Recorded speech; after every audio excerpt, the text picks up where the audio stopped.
investor or concessionaire to build an airport for us or not. And to a very good extent, Chair, if Senate was to use that information to say, then we all become part of the negotiating team. So allow us to run through the due process with that kind of information that can be volunteered to the committee. And when we come back to the House, we can be able to articulate and answer what we found out and why we decide to go forward or not. When I said we shall, it's not because there is a deal. Those are deal breakers. If the shall doesn't work, as a government, we must get this and we must get that. Those are deal breaker requirements, then we don't have a deal. So it's not that the deal has been done. We must get certain fundamentals right to be able to protect job security, to be able to ensure that our airport remains competitive. We are not just charging too much service charges at the airport and therefore giving away the opportunity, tourist opportunity to Ethiopia, to Tanzania and other countries. So, Chair, the shall is a question of the deal breakers that we must get. And if Senate feels like we should also have more deal breakers in this deal that we should negotiate, let's allow the negotiating team to use those deal breakers to make or break as opposed to breaking it when they have not said no. Thank you, Chair. Thank you very much. I think now we have to give closing remarks. Chair, I think Senator Onyonka, you know, you stood on a point of order, so I thought you have commented. CS, thanks for coming. And as I said yesterday as my classmate, I hope that whatever we say here, you'll deliver it to the President. He needs to listen to what some of us have been saying. First of all, Chair, I'd like to make a special statement from myself that it was not easy for me to get information about ADANI. This information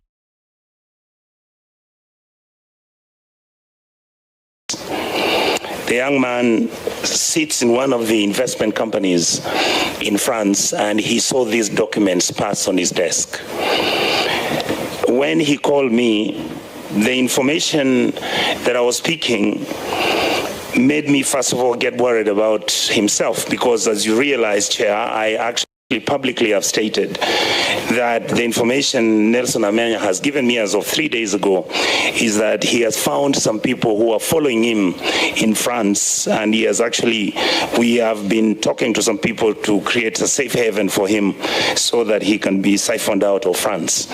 That's how delicate and personal this matter is to some of us. So, CS, I would like to, if you come across any of your friends who have been participating in this thing, tell them to leave Amenya alone. Tell them what we are trying to do is discussing issues about either we accept that Kenya is going to be a country of public good or is going to be a country of private good. And what we are saying is that we have information that we are going to table here, and I will tell you, my CS, some of these things are shocking, completely shocking.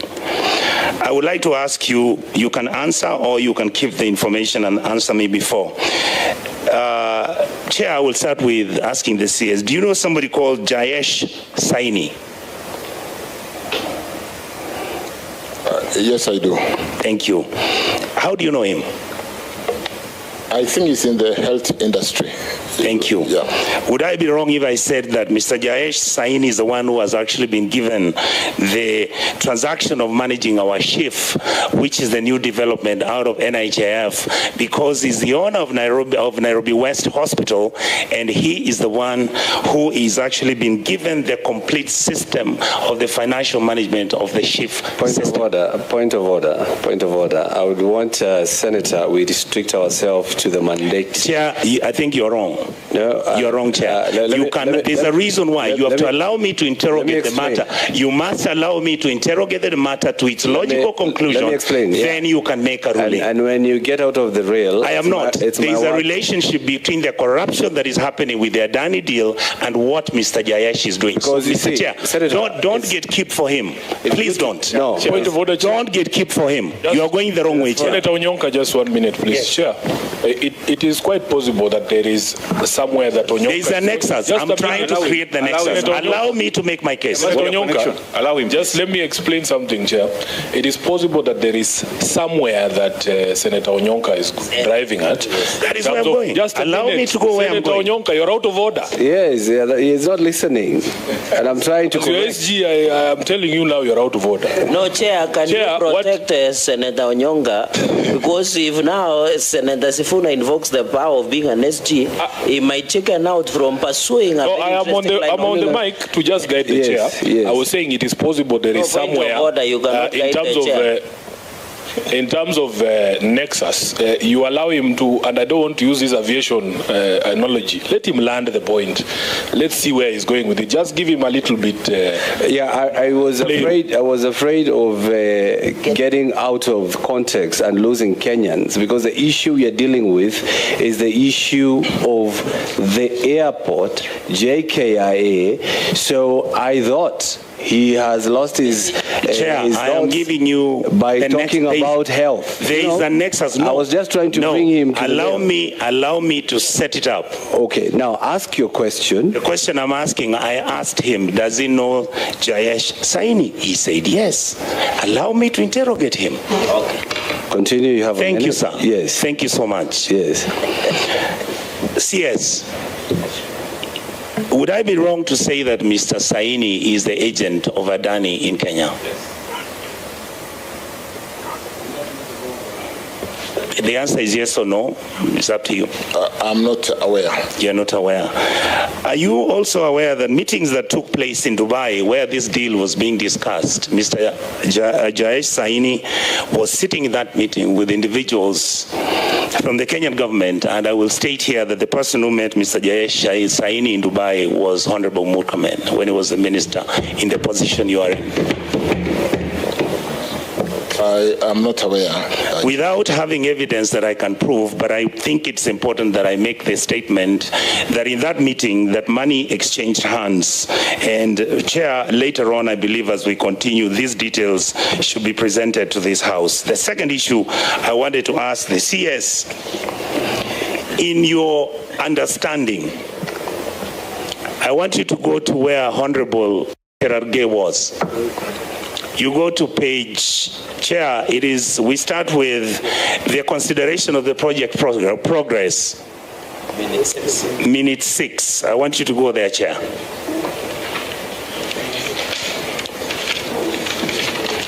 And your MD of KAA could answer this because it directly involves him, but again, it is under your jurisdiction. A PPP project is considered under the following factors: value for money, affordability, commercial value, manageability, and acceptability. The PIP by AHL was submitted on the 1st of March.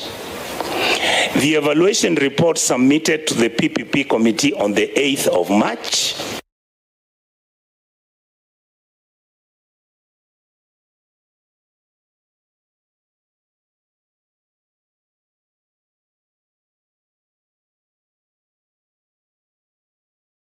I've done a due diligence, and I think, Chair, it's unfortunate that we allowed Kenyans to do due diligence because of the information gap. We're very happy to be here to provide this kind of information, to define the process on the PPP, so that the PPP is not being judged against the public procurement process and the fact that it's a negotiation process. This is helping us. That's why in my statement I said even going to court helps us to provide the information. We should have done this much earlier, and you'll agree with me that some of the disclosures we are making making, Kenyans are asking, why did you tell us yesterday?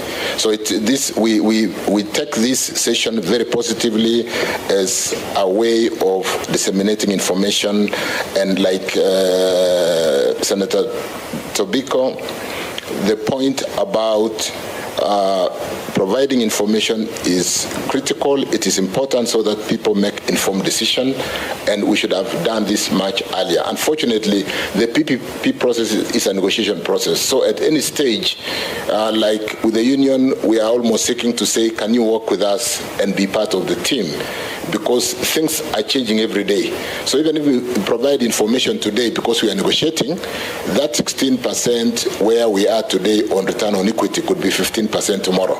So we can provide information today, and because it's a negotiation process, it is changing every day. So to a very good extent, we should have done this. We need to educate Kenyans about this new procurement methodology that seeks for support the country on big infrastructural projects which the country cannot invest in because of the fiscal headroom. If we were to build an airport today, in the final sentence, with a bottom line of about 5 billion on JKI balance sheet, albeit the big loans they have taken, we'll build an airport in 60 years. And on that issue of everybody feels like ADANI is a fraudster, have you done due diligence? I guess that is where the context on why I was explaining the positive side of ADANI. We're going to get all the negative side of ADANI, and we'll like to get the teams doing this work, including this world-renowned transaction advisor, to answer those hard questions. It cannot be that we see that kind of headline and we just brush it aside. Those questions must be answered. That one I agree, because if we were to search your colleague, Hassan Joho, the first thing that will come is that I'll never work with Ruto, but now he's working. So I understand when it comes to that. Senator Sifuna. Thank you, Chair. I request that you hand the witness to me, and I'll be done with him in 5 minutes. CS, I prefer, because we've worked with you at the Energy Committee, I prefer that you give direct answers. I only have 5 minutes. In November of 2023, I was in the Senate when your predecessor, Kipchumba Murkomen, told us that the government was going to initiate a tender process. In fact, he gave the date of January of 2024 for the upgrade and development of a second terminal at JKIA. When did the policy of government change with regards to upgrading of JKIA? CS, with me, we'll talk directly. Just answer me, then I'll go to the next question. How many questions do you have so that you can manage? I have only 5 minutes, Chair. All my questions will be answered in 5 minutes. Okay. Chair, I've taken quite a bit of time talking to the process of unsolicited, public or privately initiated proposal. It is in the law, it is in PRP. Yes, my question is, yes. Forget what ADANI did. I'm talking to government policy now. The stated government policy as at November of 2023 was that there was going to be the initiation of a tender process. In fact, he had said there would be an international expression of interest for the development of a second terminal at JKIA, advertised in January of 2024. When did government policy with regards to the development of a second terminal at JKIA change? The fiscal headroom, the capacity for government involvement in being a partner in funding the development of the airport. It's one thing when you come to government and you want to do big things until you realize the government balance sheet is overstretched. CS, you are evading my question, because even if we did a public tender, we would not be using public money. If we did an expression of interest for everybody to know that we are interested in redeveloping or upgrading JKIA, let other people come. That was the position of the government as far as this infrastructure project was concerned. Is it still the stated policy of government, Waziri? Is it still the stated government policy that we